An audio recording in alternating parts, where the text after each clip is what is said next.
Basic musical notation. So what do all the lines and symbols mean? So let's look at it. This is what we're playing.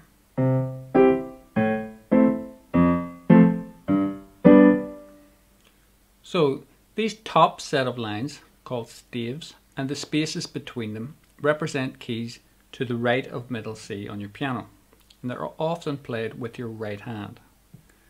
And the symbol on these lines is called the treble clef. The bottom set of lines and the spaces between them represent keys to the left of middle C that are often played with your left hand, and that symbol is called the bass clef. The two sets of lines are split at middle C, which is indicated by a separate small line either below the right hand lines or above the left hand lines. So there's two ways you can look at it.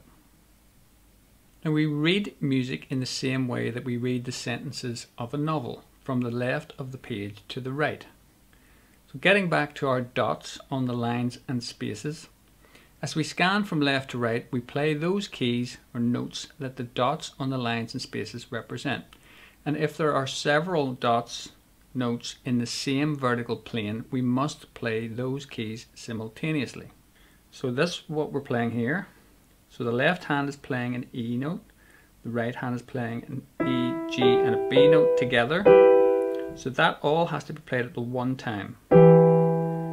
Then you read from left to right, so you go to the next one. So in the right hand that's that note, and then that note, and then the right hand's going to play that note, and the left hand's going to play that note. So you have to play those together. Let's look at it again.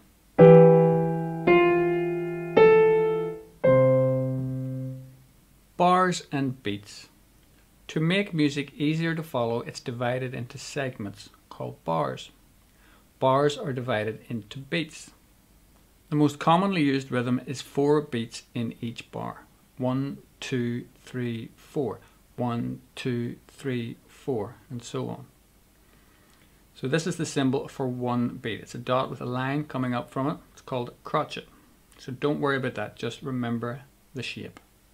So let's have a look. It's playing a G note and 4 beats per bar. 1, 2, 3, 4. 1, 2, 3, 4.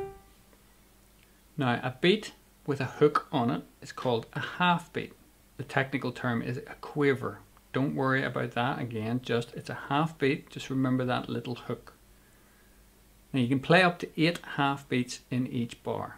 And to make them easier to write out, if there are 2, 3 or 4 in a row, they're grouped together by joining the hooks of their tails.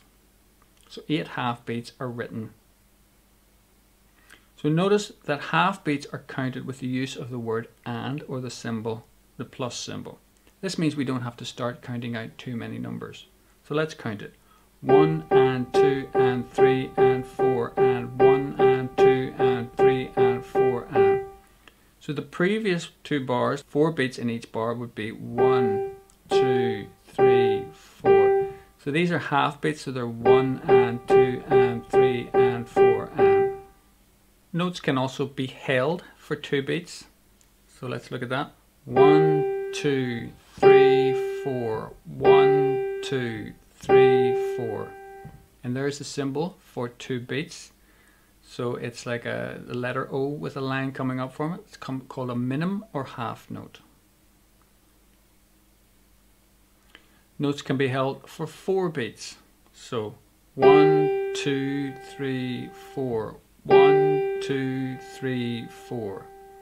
And the symbol for that is just like a 0. Okay, it's called a semibreve or whole note. Again, don't worry about these technical terms, just memorize the symbol. Periods of silence. So you're not always going to be playing something in every single bar. There's going to be some pauses, some silence. And they're shown by symbols called rests, and they'll each have a different duration. So let's have a look. 1, 2, 3, 4. So that's on that 4th beat, there was nothing played. That's a 1 beat rest. Next bar, 1, 2, 3, 4. So that little line above the middle line is the 2 beat rest. Let's have a look at the next one. 1 and 2 and 3 and 4 and. So that period of rest there was a half beat rest. That's that little squiggle. And a 4-beat rest is the little line underneath the 4th line up. Okay, that's just, nothing's played in that bar, so it's just 1, 2, 3, 4. And that's it. So really this is all the musical notation you're going to need for books 1 to 7. You will learn some more in book 8. But books 1 to 7, I'm going to write in each note and chord for you. So you're really just using the notation as if it was keyboard diagrams. It can be also useful to memorize the position of the C notes so that you know where on the piano a particular note is to be played.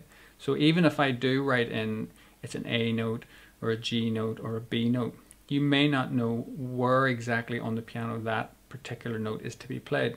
So if you remember the position of these C notes, you'll know where you are on the keyboard. And if you need to, you can refer to the note finder on the next page.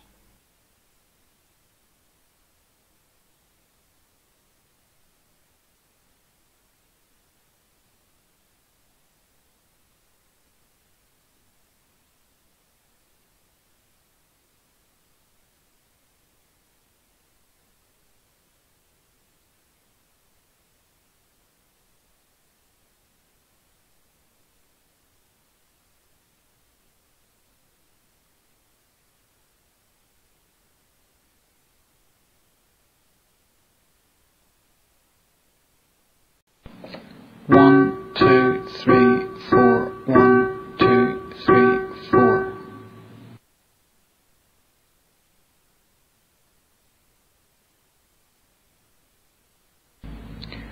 One and two and three and four and 1 and 2 and 3 and 4 and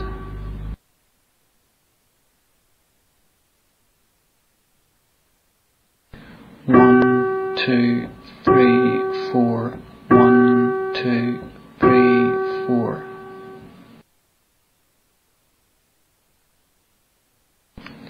1, 2, 3, 4. 1, 2, 3, 4.